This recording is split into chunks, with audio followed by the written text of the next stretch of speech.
Dining টেবিলে বসে বসে আপনি পাহাড়ি ঝর্ণার সৌন্দর্য উপভোগ করতে চান, তাহলে কিন্তু আপনার পারফেক্ট ডেস্টিনেশন হতে পারে এই খণ্ডাধার ওয়াটারফল বা খণ্ডাধার নেচার ক্যাম্প।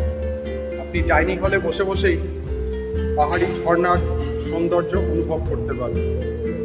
এই হচ্ছে ডাইনিং হল, খণ্ডাধার নেচার ক্যাম্পের ডাইনিং হল। আর দেখুন এই যে ঝর্ণা, ডাইনিং হল থেকে কিন্তু এই ঝর্ণার সৌন্দর্য আপনি উপভোগ করতে পারবেন।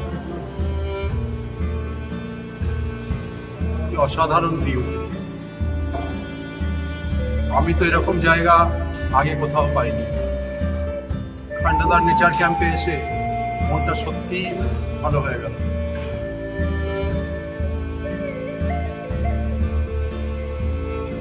অসাধারণ ভিউ, অসাধারণ।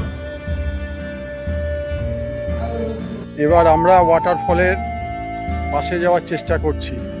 এই মেন গেট থেকে বাইরে বেরাবো, তারপর আমরা ওয়াটারফলে অনেকটা ট্রেক করতে হবে, প্রায় 2 কিলোমিটার ট্রেক করে 800টার মতো সিঁড়ি বেয়ে আমাদের ওপরে উঠতে হবে। চলো আমাদের সঙ্গে থাকো, দেখা যাক আমরা ওয়াটারফলের পাশে পৌঁছাতে পারি কি।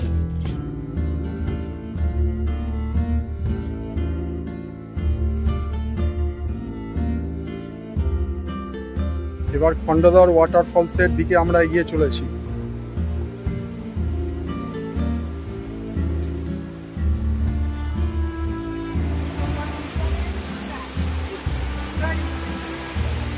দূরে দেখা যায় খণ্ডাধার। এখন ঘড়ির কাঁটায় 3:50। দেখা যাক কতক্ষণ লাগে ওয়াটারফলসের কাছে পৌঁছাতে।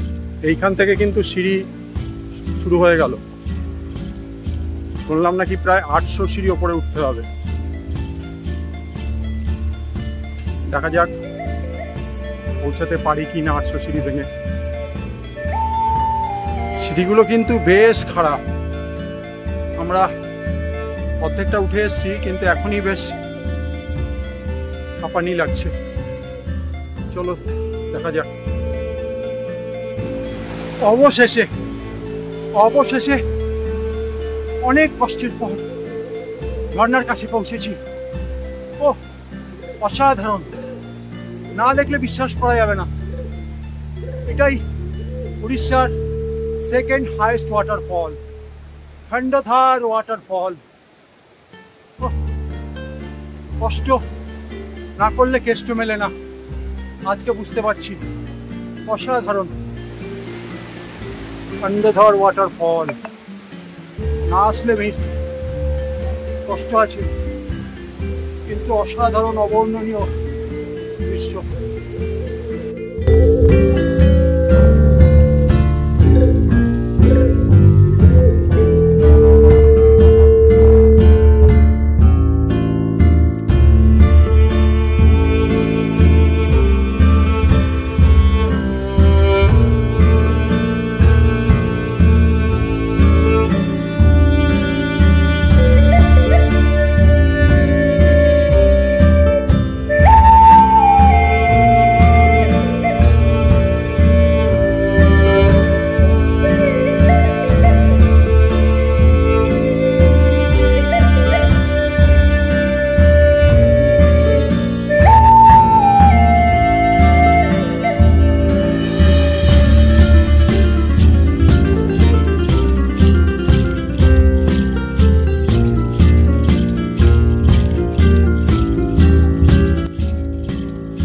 অবশেষে আমরা নিচে নেমে এলাম।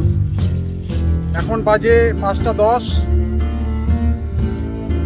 উঠতে এবং ওখানে 10 মিনিট আমরা স্টে করেছিলাম, প্রায় 1 ঘন্টা 20 মিনিট মতো আমাদের লাগলো। তবে একটা জিনিস বলে রাখি, যাদের হার্টের প্রবলেম আছে, বয়স্ক মানুষ, হাঁটুর প্রবলেম আছে, ইট ইজ নট রেকমেন্ডেড। সাবধানে যাবেন। তবে যারা যাবেন তাদের লাইফ টাইম কিন্তু এক্সপিরিয়েন্স হবে। অসাধারণ, জাস্ট কল্পনা করা যাবে। চলুন আজকের মতো আসি।